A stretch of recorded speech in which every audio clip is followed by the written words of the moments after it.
Welcome to Isaac creations. இன்னைக்கு உருண்டை குழம்பு பார்க்க போகிறோம். உருண்டை குழம்பு ரெண்டு வகமாக செய்யலாம். ஒன்று புளி கரைச்சி ஊற்றி ஒரு வாட்டி செய்யலாம், இன்னொன்று குருமா குழம்பு வைக்கிற மாதிரியும் உருண்டை குழம்பு செய்யலாம். ரெண்டு விதமும் இப்போ இன்னைக்கு செய்யலாம். அது உங்களுக்கு எது பிடிக்கும்னு நினைக்கிறீங்களோ அதை நீங்கள் செலக்ட் பண்ணி சமைச்சிக்கோங்க. அதுக்கு தேவையான பொருட்கள் சொல்கிறேன். ஃபஸ்ட்டு துவரம்பருப்பு 1 கப்பு அப்படிங்கன்னா, கடலைப்பருப்பும் அதே அளவு 1 கப் எடுத்துக்கிட்டேன். அப்போ 1 கப்பு கடலைப்பருப்பு, 1 கப்பு துவரம்பருப்பு. இது ரெண்டையும் ஒரு 2 மணி நேரத்துக்கு முன்னாடி நல்லா கழுவிட்டு ஊற வைங்க. எப்பயுமே ஊறின பிறகு கழுவாதீங்க. கழுவுறதுக்கு முன்னாடி, ஊற வைக்கிறதுக்கு முன்னாடி கழுவிடுங்க. கழுவிட்டு ஊற வைங்க, நல்லா ஊறட்டும். பாருங்க, நான் கடலைப்பருப்பையும் துவரம்பருப்பையும் ஊற வச்சிருக்கேன். 2 மணி நேரத்துக்கு மேலே ஆச்சு. இங்கே பாருங்க, இதை உடைச்சா உடைக்க வரும். இதுதான் கரெக்டான ஊறின பதம். ஊறிடுச்சு. இதை மிக்சியில் போட்டு அரைக்கலாம். அதில் என்னென்ன சேர்க்கணும் அப்படின்னா, அதில் தேவையான அளவு காஞ்ச மிளகா, கொஞ்சம் இஞ்சி போட்டுக்கோங்க, கொஞ்சம் பெருங்காயம் போட்டுக்கோங்க. அதுக்கப்புறம் உங்களுக்கு சோம்பு பிடிக்கும் அப்படின்னு நினச்சிங்கன்னா சோம்பு கூட நீங்கள் போட்டுக்கலாம்.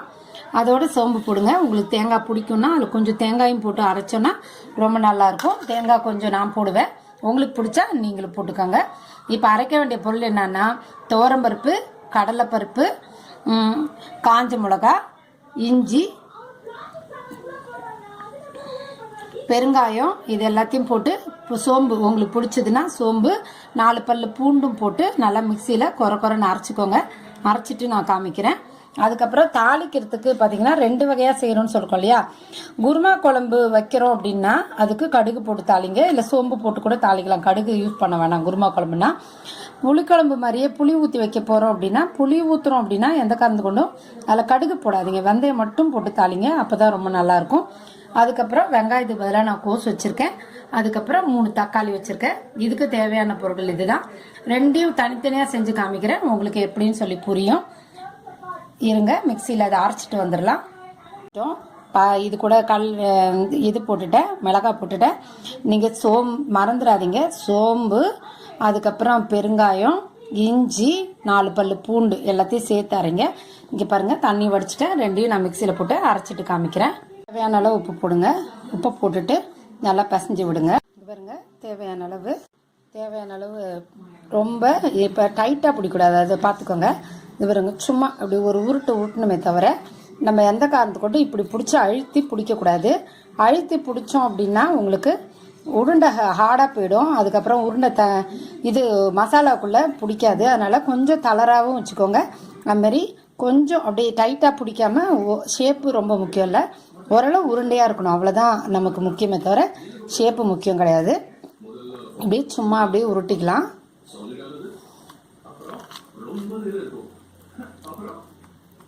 பாருங்க, இட்லி தட்டில் எண்ணெய் தடவி வச்சுருக்கேன். இப்போ இந்த உருண்டைகள் எல்லாத்தையும் நம்ம தனித்தனியாக இப்படி வச்சிடணும். பாருங்க, இப்படி அழகாக அடுக்கி வச்சிடும், தட்டில் வச்சு இப்போ மூடி வேக போடலாம். இது பாருங்க, அது வேகட்டும். வேகிற வரைக்கும் இட்லியை தட்டை வச்சு மூடலாம். சில பேர் என்ன பண்ணுவாங்க, அதை டைரெக்டாக குழம்புல போடுறாங்க. அது கொஞ்சம் உடையறதுக்கு சான்ஸ் இருக்குது. இப்படி போடும்போது உடையாது, கரையாது, அப்படியே இருக்கும். இப்போ நம்ம இதை மூடிட்டு ஒரு 10 நிமிஷம் வேக விடலாம். வெந்த பிறகு காமிக்கிறேன். புளி ஊற்றுறதுல செய்யணும்னு சொன்னோம் இல்லையா, 2 விதமாக அதில் புளி ஊற்றுறதுக்கான வேலையை நம்ம ஆரம்பிக்கிறோம். எப்பயுமே நம்ம எந்த ஒரு புளிக்குழம்புனாலும் சரி, நம்ம வெந்தயம் போட்டு தாளிக்கிற மாதிரியே ரொம்ப தண்ணியாக இருக்குது குழம்பு அப்படின்னு நினச்சிங்கன்னா, கொஞ்சம் வெந்தய பொடியை மிக்சியில் வறுத்துட்டு அரைச்சி எப்பயுமே டப்பாவில் நம்ம வீட்டில் வச்சுக்கலாம்.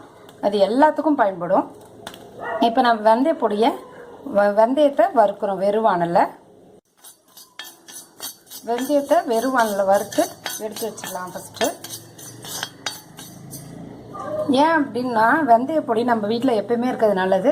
ஒருவேளை சாம்பார் கூட நீங்கள் ஒரு நாள் ட்ரை பண்ணி பாருங்கள். சாம்பாரில் கூட இறக்கிட்டு சும்மா கையில் எடுத்து அப்படியே தூவி விட்டோம் அப்படின்னா கொஞ்சம் வெந்தய பொடியை, சாம்பாரோட டேஸ்ட்டே நல்லாயிருக்கும்.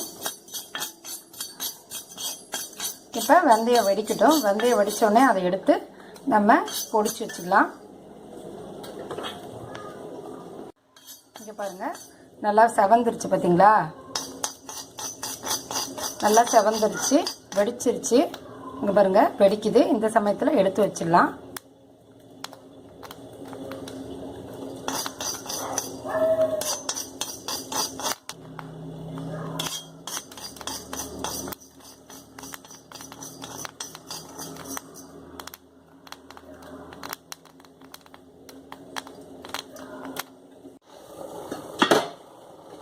இங்கே பாருங்கள், இது நல்லா வெந்துருச்சு. இதுக்கு மேலே வந்து பாருங்கள், கத்தியில் எதுவும் ஒட்டலை பார்த்தீங்களா? இப்போ இது வெந்துருச்சு. இதோட நம்ம இந்த அடுப்பை ஆஃப் பண்ணிடலாம். வெந்துருச்சு. நம்ம புளிக்குழம்புல மாடலில் வைக்க போகிறோன்றோம் இல்லையா, அதனால் வெந்தயம் போட்டு தாளிக்கிறேன். வெந்தயம் பொரிஞ்சிருச்சு. இப்போ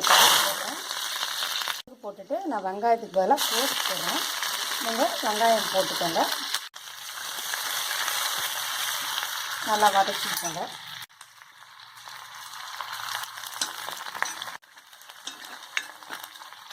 பாருங்கள், நல்லா வெங்காயத்தை வதக்கிக்கோங்க.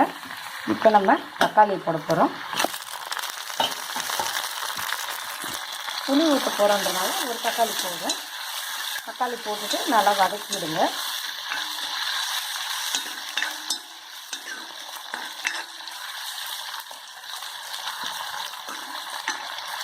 தக்காளி நல்லா கரையட்டும். நல்லா அந்த வெங்காயம் தக்காளி எல்லாம் நல்லா வதங்குது.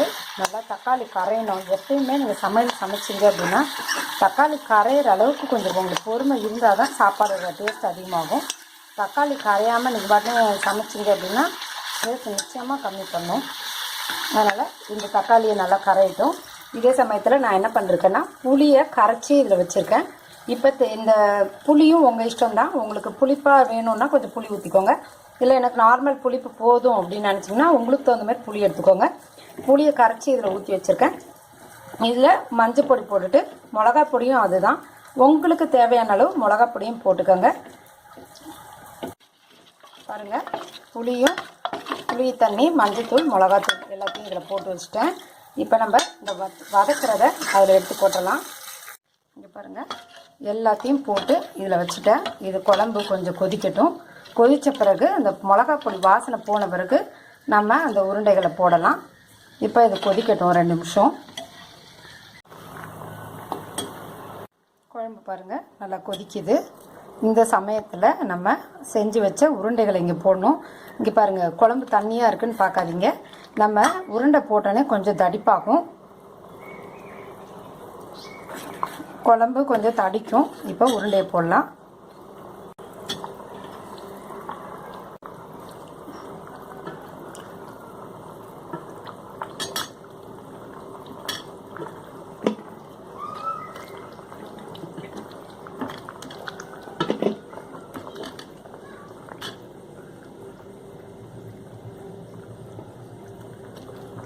இங்கே பாருங்கள், உருண்டை எல்லாத்தையும் போட்டாச்சு. இப்போ கொஞ்ச நேரம் கொதிக்கட்டும். இது எவ்வளோ தண்ணியாக இருந்தது பார்த்தீங்களா குழம்பு, அதுக்கப்புறம் தடிச்சிரும். அப்படி தடிப்பாக ஆகலை, அப்படி ரொம்ப தண்ணியாக உங்களுக்கு தண்ணியாக பிடிக்குன்னா தண்ணியாக வச்சுக்கோங்க.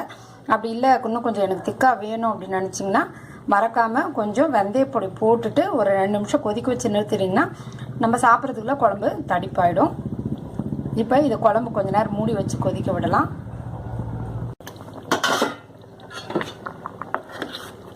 இது நீங்கள் உடைச்சிற குழம்பு என்ன பண்ணுறீங்க அப்படின்னா அதுக்கு உருண்டை போட்ட பிறகு கரண்டி போட்டு கிண்டாதீங்க. இப்படி ஒரு குலுக்கிட்டு அதுக்கப்புறமா நம்ம கொஞ்ச நேரம் மூடி வச்சிடலாம். ஒரு 5 நிமிஷம் கழித்து பார்க்கலாம். பாருங்கள், குழம்பு நல்லா கொதிச்சிருச்சு. முன்னைய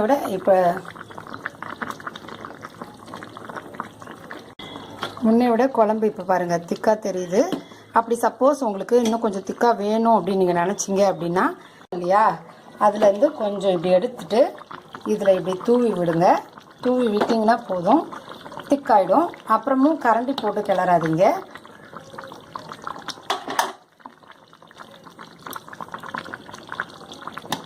இப்படி ஒரு குலுக்கி விடுங்க.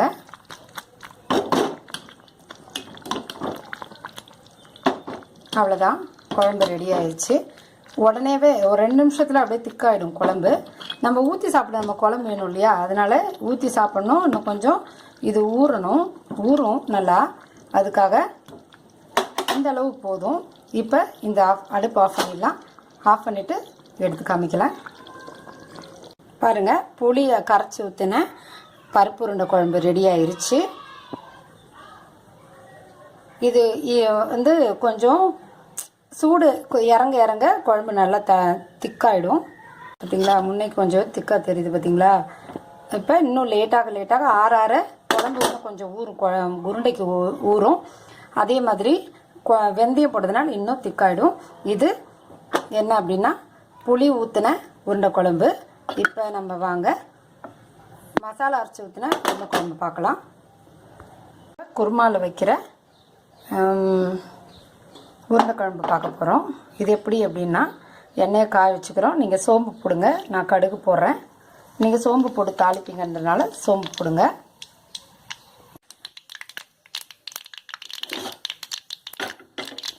கடுகு நல்லா பொரிஞ்சிருச்சு. இப்போ நம்ம கருவேப்பிலை போட்டுட்டோம். இப்போ போடுறோம். நீங்கள் வெங்காயம் போட்டுக்கோங்க. இது நல்லா வெங்காயத்தை வதக்கிடுங்க. நல்லா ரெட் கலரில் வெங்காயம் மாறட்டும். இப்போ கழுவி போடலாம். தக்காளியை நல்லா கரைய விடலாம். இப்போ தக்காளியில் கொஞ்சம் உப்பு போட்டுடலாம்.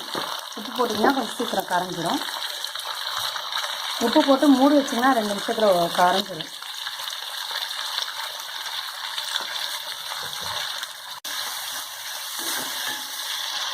ஒரு 2 நிமிஷம் மட்டும் மூடி வைங்களேன், டக்குன்னு தக்காளி கரைஞ்சிடும்.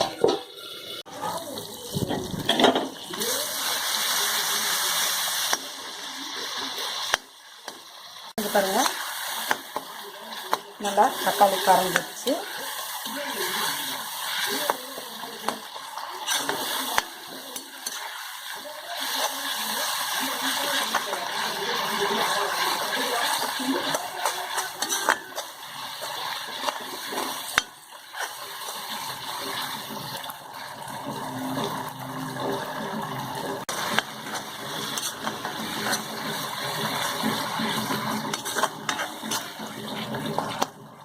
இப்போ தேவையான மஞ்சள் பொடி, மிளகாய் பொடி, உப்பு போட போகிறோம். ஏற்கனவே கொஞ்சம் உப்பு போட்டிருக்கோம். இங்கே பாருங்கள், கொஞ்சோண்டு தண்ணி ஊற்றிக்கலாம். ஏன் அப்படின்னா நம்ம தேங்காய் ஊற்றின பிறகு நம்ம எதையுமே கொதிக்க விடக்கூடாதுன்னு சொல்கிறது இல்லையா, அதனால் கொஞ்சோண்டு தண்ணி ஊற்றிக்கோங்க. தண்ணி கொதிக்கட்டும். மிளகாத்தூள், மஞ்சத்தூள், உப்பு வாசனை போகட்டும். இதுக்கு நடுவில் இங்கே பாருங்கள் 4 முந்திரி பருப்பு வச்சுருக்கேன். உங்கள் வீட்டில் முந்திரி பருப்புலாம் பொட்டுக்கடலை போட்டுக்கோங்க. 2 கிராம்பு வச்சுருக்கேன். ஒரு துண்டு இஞ்சி வச்சுருக்கேன். நீங்கள் சோம்பு போடணுன்னா சோம்பு போட்டுக்கோங்க. கொஞ்சம் தேங்காய் வச்சுருக்கேன். இதை மிக்சியில் நல்லா நைஸாக அரைச்சிக்கலாம்.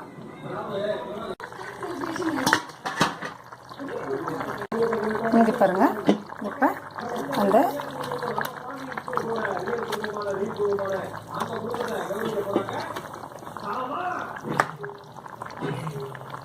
இதில் கொஞ்ச நேரம் கொதிக்கட்டும். இது நல்லா வேகட்டும்.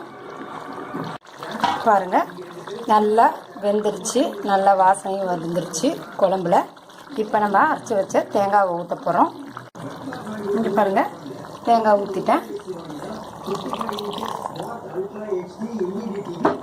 2 நிமிஷத்துக்கு மேலே தேங்காய் ஊற்றின பிறகு கொதிக்கக்கூடாது.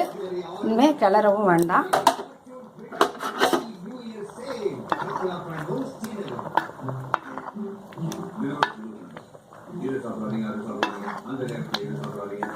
பாருங்கள், ஒரு 2 நிமிஷம் கொதிக்கட்டும்.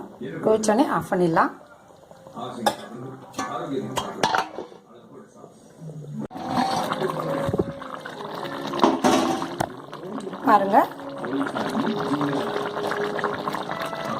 பாருங்கள் குழம்பு ரெடி ஆயிடுச்சு. இப்போ நம்ம குழம்பு ரெடி ஆயிடுச்சு. என்ன நம்ம வந்து என்னதான் இரும்பு பாத்திரத்தில் தான் சமைச்சிருந்தா கூட இரும்பு பாத்திரத்தில் சாப்பாடை எடுத்து வைக்கக்கூடாது. நம்ம சில்வர் பாத்திரத்தில் மாற்றிடணும். எப்பயுமே அலுமினிய பாத்திரமும் இரும்பு பாத்திரமும் எதில் சமைச்சாலும் உடனே மாற்றிடுங்க. மண் பாத்திரத்தை தவிர. மண் பாத்திரத்தை சமைச்சா மாற்றணுன்ற அவசியம் இல்லை. இப்போ நம்ம கொத்தமல்லி தழை வச்சுருக்கோம், நறுக்கி வச்சுருக்கேன். அதில் கொத்தமல்லி தழை நறுக்கி வச்சுருக்கேன். அதில் அப்படியே இந்த குழம்பை ஊற்றிட்டு காமிக்கிறேன். பாருங்கள், இது குருமா குழம்புல பருப்பு உருண்டை குழம்பு. 2 விதமாக பருப்பு உருண்டை குழம்பு வைக்கலாம். இன்னொரு விதம் கூட வைக்கலாம். இப்போ நம்ம வேக வச்சுட்டு நம்ம போட்டோம். அப்போ வந்து நம்ம முழுசாகவே மிக்சியில் அரைச்ச உடனே கூட அதை குழம்புல போட்டும் செய்யலாம். இன்னொரு வகையிலையும் செய்யலாம். பாருங்கள், 2 விதமானது பார்த்தாலே உங்களுக்கு தெரியும். புளிக்குழம்பு மாடலில் பிடிச்சவங்க புளிக்குழம்பு மாடலில் செஞ்சு சாப்பிட்லாம். குருமா குழம்பு மாடலில் பிடிக்கிறவங்க குருமா குழம்பு சூடான சாதத்தில் கொஞ்சம் நெய் விட்டு அதை சாப்பிடும்போது இதுக்கு தொட்டுக்க எதுவும் வேண்டாம். சப்போஸ் தேவைப்படுச்சுன்னா நீங்கள் அப்பளம் பொரிச்சுக்கோங்க. இதை சாப்பிட்டிங்கன்னா இதை யூஸ் பண்ணிக்கிட்டிங்கன்னா போதும். உங்களுக்கு இந்த வீடியோ பிடிச்சிருந்தா லைக் பண்ணுங்கள், ஷேர் பண்ணுங்கள், சப்ஸ்கிரைப் பண்ணுங்கள். நன்றி, வணக்கம்.